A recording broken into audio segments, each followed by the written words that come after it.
Hi, I'm Max Keiser. Welcome to the Keiser Report. There's a war on for a piece of the mud pie. Yes, the government is doling out some maggot-infested pieces of mud pie benefit slop, and the peasant voters are beating each other up trying to grab a slice or two. And if that fails, then they try to deprive their neighbor of his unfair piece of the mud pie. But while tax revolts and austerity riots capture the public's imagination, in secret back rooms in Europe, America, trade deals are currently being negotiated which will impose a so-called investor state upon us all, divorced and immune to the wants, the needs, the demands of these pesky, mud pie-eating, vote-loving citizen peasants. The new investor state is technically infallible. For if you out there eating a mud pie right now, feels the investor state has done anything wrong, your quaint little nation state gets sued and tried in a tribunal in which the investor state always wins. You got a problem with that? Jump in a lake, buddy. You can make a complaint to the unlisted, unmanned customer service line of this investor state. It sounds like PayPal. Yes, or Google. Ever have a problem with Google? There is no phone number or email address to contact them. Well, that's this new investor state. Before that, though, we're going to look at some of the dregs of the whole nation state and the benefits they often handed out before we all went bankrupt. But we see in France over the past few weeks, there's been lots of riots and revolts and all sorts of protests going on. And this is over the last of that mud pie situation. Portals set on fire, traffic blocked as French eco-tax protest continues. There's been an eco-tax which is actually passed under Nicolas Sarkozy, and it's supposed to be imposed from January 2014. But over the past few weeks, there have been huge protests, mostly down in Brittany by farmers and lorry drivers who don't want to have to pay this eco-tax on their, heavy vehicles. So Francois Hollande, has backed down, of course, and he's deferred and suspended the eco-tax until the summer of 2014. Well, a group of employees of EcoMove, the company that won the contract to collect the tax, have written an open letter complaining that the tax's suspension has left them without work. They say that 59 trainees who had been promised full-time contracts have been laid off, and about 20 have not had their short-term contracts renewed, and accuse the government of, quote, giving in to people who threaten to smash up official buildings. Well, of course, in France, they don't call them mud pies, do they? They call them la tarte de merde. La tarte de merde en France. Nous sommes très fins. Donc, il y a se battre.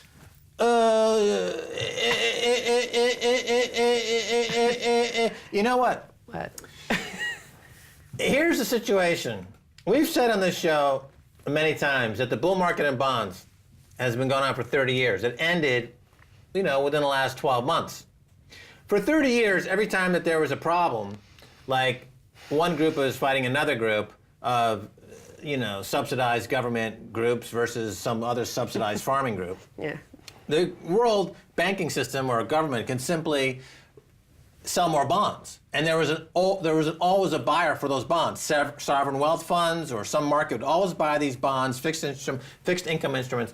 But starting about within the last 6 to 12 months, the 30-year bull market in bonds has ended. Interest rates are creeping up. No matter how much quantitative easing going on, interest rates are creeping up. So now we're seeing all of these internecine wars break out for real. And that, as you point out, there is only so many mud pies to go around. The corporations are at each other's throat. The corporations are fighting the governments are fighting governments. The people are fighting themselves. People are fighting the governments. It's this new war, World War III, is everybody against everybody. Yes, and now we're going to go deeper into this mud pie war going on in France, because here the farmers were behind a lot of the protests going on about this eco-tax.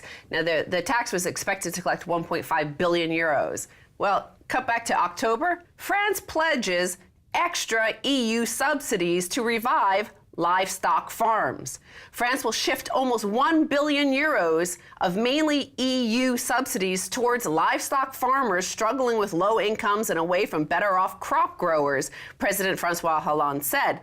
So now this has caused tension between the livestock farmers and the grain stock farmers.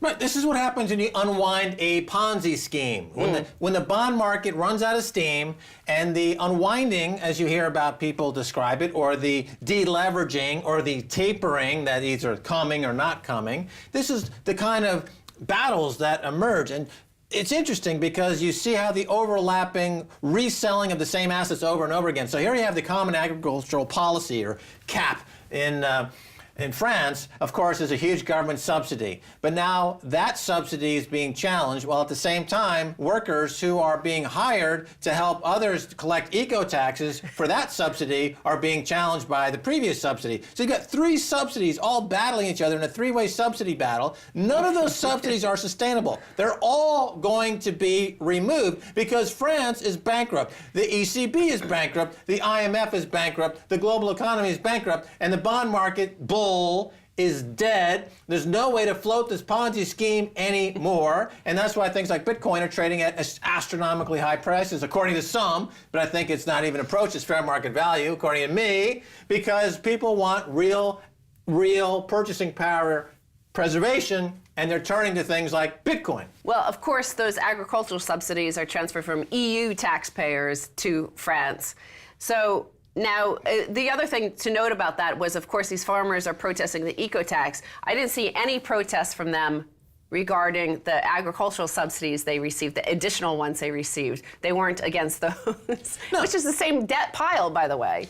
Exactly, because they don't know exactly. There's so many subsidies on top of subsidies. Yeah. The banks get a subsidy from the state, and the banks get a subsidies from the regulators. The regulators are subsidized by some other corporation or subsidized by some other government. In the case of the money printing by the Fed, for example, most of the quantitative easing, the trillions in quantitative easing, is going to bail out foreign banks. Because those foreign banks own bonds in U.S. banks, and then those U.S. banks own bonds in the Bank of England or the Bank of Canada or the European Central Bank. And it's all this overlapping Ponzi scheme, which is now coming unglued, and we see evidence of it. And people will say it and point to specific parts of that and say, you see, that particular incident is an example of why government subsidies are bad. However, they will miss the point that we're at the end of a major 30-year bull market in bonds, and that the escalation of tension between all these groups is only going to go up, or what, as The Economist magazine would call it, the cohesion index is going to skyrocket as more people start fighting over the remaining mud pies. Well, of course, in the U.S., you've seen the rollback of some of the food stamps, a 6% cut in food stamps. That's in the agricultural subsidy bill, of course, which has been around since the Great Depression. And those guys are mostly corporations who receive those subsidies. Those have remained intact. Now, we're going to go on to this next story, though. While everybody's fighting over the last remnants of this moldy mud pie, trade deal would elevate corporations to equal status with nation states. The United States and European Union are in closed-door negotiations to establish a transatlantic free trade agreement that would elevate individual corporations to equal status with nation states. Seriously, the pact is slated to include a foreign investor privileges scheme, which would allow them to basically have an investor state enforcement system, which are these tribunals, Max, which you, of course, know from Wall Street. They're very similar to that. There are 3 lawyers that have absolute rule. You cannot fight any of their rulings. Yeah, working on Wall Street as a broker, the client signs a binding arbitration agreement whenever they open a new account. So if they have any problems with the broker or the firm, they have to go to arbitration, and the arbitration panel is stacked with brokers and bankers, and 99% of those cases lose. But this is remarkable because, again, building on this theme of the end of the bull market in bonds and the emergence now of a scrambling for the remaining mud pies, corporations are now going to be in a position, in the case of, let's say, Chevron in Ecuador. Chevron in Ecuador, they committed an environmental disaster / Holocaust. Not only will they not be prosecuted, not only will they not have to pay a penny in damages, but they are now, thanks to this new agreement, in a position to sue the Ecuadorian government to get them to collect money from their citizens to give Chevron another huge bonus. Because Chevron is built on debt. The debt is failing.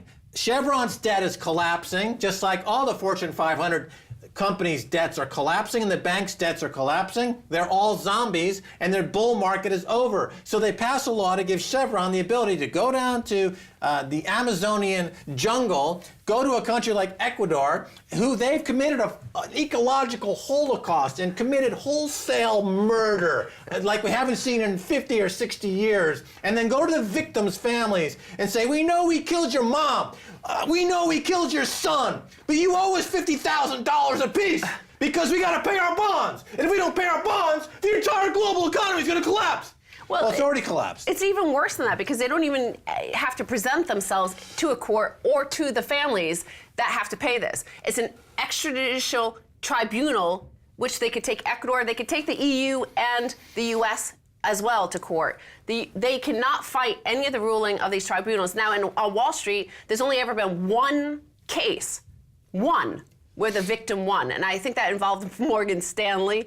And the person who voted to pay this victim, they got fired immediately after. Now, these rulings that they're authorized to do is they're authorized to order unlimited taxpayer compensation for domestic health, financial, environmental, and other public interest policies the corporations claim undermine their, quote, expected future profits.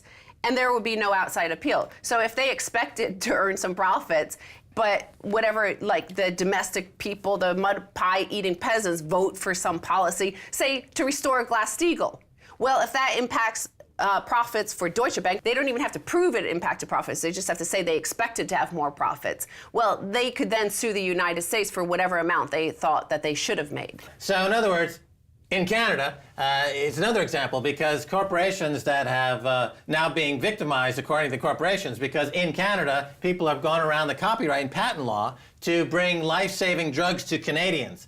So this gives these drug companies in the U.S. the ability to sue the Canadian government, who then has to go to their citizens to pay off that fine to satisfy these corporations based on this theory of expected returns. Expected returns. They would have made money had they been...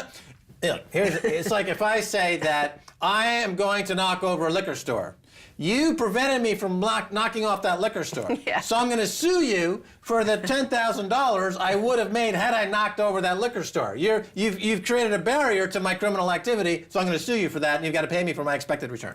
And basically, the only recourse we'll ever have is to call some sort of Google help line or customer service line, which, of course, you can never find. We don't even know who these people are. There are 600 corporate lobbyists who are working on the other deal, the TPP, the Trans-Pacific Partnership deal. We don't know who they are. Congress doesn't know who they are. Nobody's allowed to know who these people are. Exactly. You call customer service, and it's just one big dial tone with some Muzak playing for eternity. That's the way civilization ends. Muzak from here to eternity on hold, waiting for somebody to answer the phone. Hello? Hello? In outer space, nobody can hear you complain. Hello? All right, we're out of time. Okay, Max. Have fun in the second half. Don't go away. We got much more coming your way. Stay right there.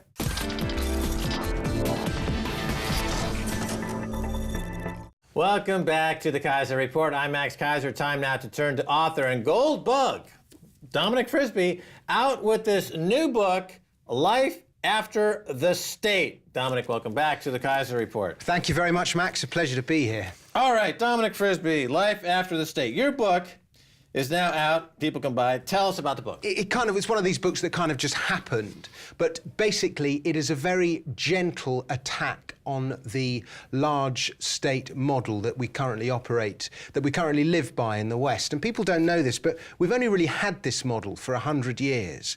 And there's a well-known historian called A.J.P. Taylor, and he was writing about 1914 in his book, The Origins of War. And the opening sentence of his book reads, until 1914, a sensible, law-abiding Englishman could pass through life and hardly notice the existence of the state beyond the post office and the policeman. And that kind of, when I read that, that kind of made me kind of sit up and listen a bit. And if you think at the turn of the 20th century, we didn't pay income tax. Healthcare wasn't provided by the state. Education had only just become compulsory and provided by the state. Welfare wasn't provided by the state. Money wasn't provided by the state. And it was a much more libertarian and responsible existence. And that all changed. And the big change was really World War I, when we came off the gold standard and suddenly money was provided by the state. And we've now been living by this state model for 100 years. And then World War II had another huge push. The state has been able to grow so big, partly because of its control of money and partly because of taxation, which has become ever more insidious and invasive and growing and everything else. But the big kind of spurts in state growth were one, 1914 when we came off the gold standard, again 1945 with Bretton Woods, and again 1971. And there's this kind of change in state size that is correlated to our system of money. But here in the UK after World War II, things like the NHS and these other state-run institutions became... They came into existence, although it actually began with the National Insurance Act at the beginning of the 20th century. About the NHS, this is an amazing... People defend the NHS very passionately because the NHS was put into existence by the state to reduce the health gap. And, you know, so you cannot argue with the intentions behind the NHS. But one of the kind of amazing truths that I encountered is that the health gap, just like the wealth gap and just like every other gap, has actually increased since the existence of the NHS. It's actually grown. So in that regard, and you measure health by life expectancy, and the life expectancy of the richest in society against the life expectancy of the poorest has actually increased, just as the wealth gap and every other gap has. Okay, let me jump so in that here. regard, the NHS has to be considered a failure, and that will upset a lot of people. And I know it's not the aim of the book, but it's the aim of the book. Well, is to, let's examine that for a second, because in other words, you're talking about the health gap and the wealth gap. There's another entity in this mix. You talk about the state, you talk about the economy and the society that was before the domination of the state. But now, you know, there's a third rail, if you will, which is the corporation or the corpocracy. Let me just explain a little bit about what I'm talking about here. Because when you say life after the state, we already live in a life after the state, some might argue, because we live in a corpocracy in many ways. Looking at, for example, these new treaties are talking about TAFTA and TPP and other trade deals we live in. In other words, all these deals that are going on with corporations that become transnational, transglobal corporations, and they have captured the state in a lot of ways. The Cameron and Osborne government is run by consultants and run by corporations. They're not run by democracy. There's no democracy here. It's run by corporations. So how does that factor in? There's a third entity here. How does it factor into your view? Well, if you look at the wealth gap, for example, and the anger that's currently raging over that, and rightly so, and everyone's going, it's the fault of capitalism. All these greedy corporations, it's not the fault of capitalism, as I'm sure you'd agree. It's the fault of crony capitalism. Now, what is the difference between crony capitalism and capitalism? In a capitalist society, everyone is equal. There are no special rules that favour one particular group. In a capitalist society, if you're selling something and I want to buy it, you can sell it to me without in any kind of intervention or anything else from anyone else. But in a crony capitalist society, you know, the man who runs the corner shop on the corner has one set of rules, but the supermarket gets a tax break or another set of rules. You know, if I go bust and I'm bankrupt. If a bank goes bust, it gets bailed out. Now that is crony capitalism. Right, it's a corpocracy. Absolutely. I mean, we're both calling the same thing. A kleptocracy, corpocracy, or when you have the state and business merge, you know, going back to the 30s, it was called fascism at that time. Yeah, well, and you see a form of it now. But it is a huge contributor to the wealth divide in the country. Okay, because we're onto something here. Let's explore it a little bit more here, because a recent YouGov poll shows that the large majority of the population in the United Kingdom want more state. They want the state to run healthcare, they want it to run energy, they want it to run rail, because they've seen all of these privatization schemes fail, essentially, because at one point the government said, you know what, we don't want the state, going back to the Thatcher period, we don't want the state running healthcare, we don't want the state running these institutions, we want the efficiency of corporations and to run these institutions. So what do you go back to? In other words, where is this YouGov poll wrong? Where are the people? What are they missing here? Where are they going to go back to? What are they missing? I think everyone has pretty much agreed that society in the West, as it is now functioning, is not working. It's creating a lot of inequality. But all the kind of anger is calling, this is the kind of irony, it's calling on the government to do more. And even, you know, the whole Russell Brand thing, he wants the government to tax this bloke or do this. And they're calling on the government to redress the imbalances. And the big theme of my book is that the one thing government needs to do is less. And now, if I kind of liken mankind to this kind of huge train. It's a massive train. It's going incredibly fast. It's incredibly heavy. Nobody can stop it. Nobody can. You know, Obama came to power and promised, the most powerful man in the world, promised all this change. You know, where was the change exactly? And nobody can stop this train, and it's going to where it's going. But what we can do is just change the points on the railway. So, you know, I can't get rid of the NHS. I can't get rid of education. I can't do all these things I want to do. I didn't but you follow can just that. well, you can change the points on the railway, and so you can just redirect the train, and gradually everything else will fall into place. And the points on the railway, how you change the points, is reform to our system of money. Because once the government loses control of money... Let me break this down for folks. Yeah. I think I understand what you're saying. In other words, if you go on a long journey, if you adjust your course by just 1 or 2 degrees, by the time you get to the end of that journey, you're in a radically different place than where you started from. You're saying that the place that the economy and politicians need to get to is not that different a place, but over 10 or 20 or 15, 25 years, it would be radically different. And you're suggesting that that place where that little shift is made is in money and how we define money. Absolutely. What money is, what money is legal, how we tax money. But fundamentally, governments and banks have a monopoly, or a duopoly more specifically, on money. And things like Bitcoin are challenging that duopoly. And that is why things like Bitcoin and even gold are a huge revolutionary force and can actually save the world. Okay, they so really this can. idea when they and want to... so going off the gold change standard in World War I was the first shoe to drop in getting completely out of a society and a political system that was more responsive to the needs of society. This is one fact I address in the book, Max, and it blew my mind when I thought about this, is that when you have gold, it's independent. You can't print gold. You can only spend as much gold as you have. If governments, and this is the German government, the French government, the English government, had stayed on the gold standard at the beginning of World War I, it couldn't have gone on for as long as it did, to anything like the extent it did, because there wasn't the gold to pay for it. But they came off the gold standard and printed the money they needed, and it was left to the future to pay off and bear the consequences. Had we stayed on a gold standard, and in other words, government activity would have been limited by the amount of gold they had, the war really would have been over by Christmas. And think of what World War I did to the world. It changed the course of history and destroyed the industrial West, or industrial Europe at least, transferred power to the United States. Same thing in the United States. Yeah. The United States was in Vietnam War. And couldn't have done it. They had to get off. They had to shut the gold window to continue the Vietnam War for another 10 years or so, and thousands of U.S. troops dead needlessly. Every war in history has never been fought on a cash basis. If governments fought wars on a cash basis, they couldn't exist. Now, let me ask you a very interesting question, which is that the criticism from, let's say, the Russell Brands of the world is that the current system of GDP is that it encourages, quote-unquote, infinite growth. And you can't have infinite growth in a society, in a world, like planet Earth, that has finite resources. Wouldn't it be so that if I'm Russell Brand, or I'm an ecologist, or I'm George Mobiot, who's an ecological writer at The Guardian, okay, for the people out there. Of course, I didn't realize. George Mobiot, he's a writer for The Guardian.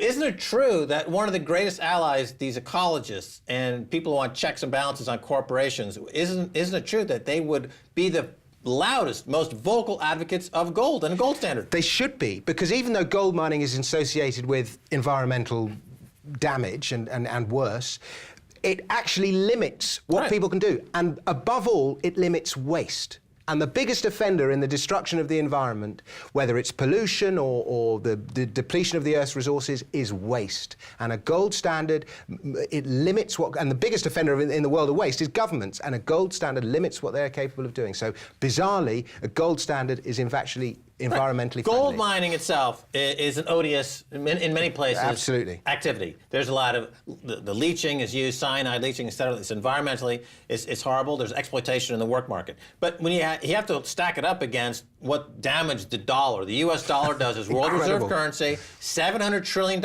in derivatives, and banks that are completely out of control, and a corpocracy that's just putting people into prison for profit. I mean, roads get built to nowhere by governments. Empty cities get built by Chinese governments. It's crazy. Okay, finally, we've got about a minute left. Last time you were on the show, Dominic, we discussed Bitcoin, and according to my notes here, you weren't so sure about it.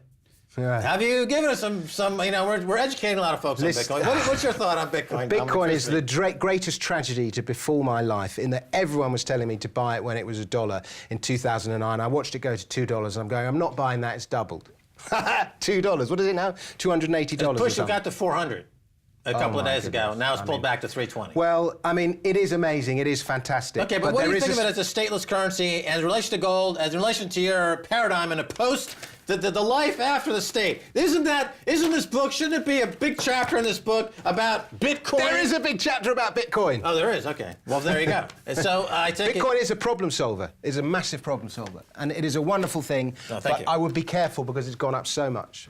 Right, as a trade, but as fulfilling the need of a currency to be limited, because it's a limited supply, it's stateless, so you're not empowering the state, and it's providing economics of scale because it's virtually frictionless transaction. It is fantastic. Can I buy this book using Bitcoin? You can. I have made it available using Bitcoin, but you have to do it on my book site, on my website, rather than via Amazon. All right, we got to go. Dominic Frisby, thanks so much for being on the Keiser Report. My pleasure, Max. Thank you.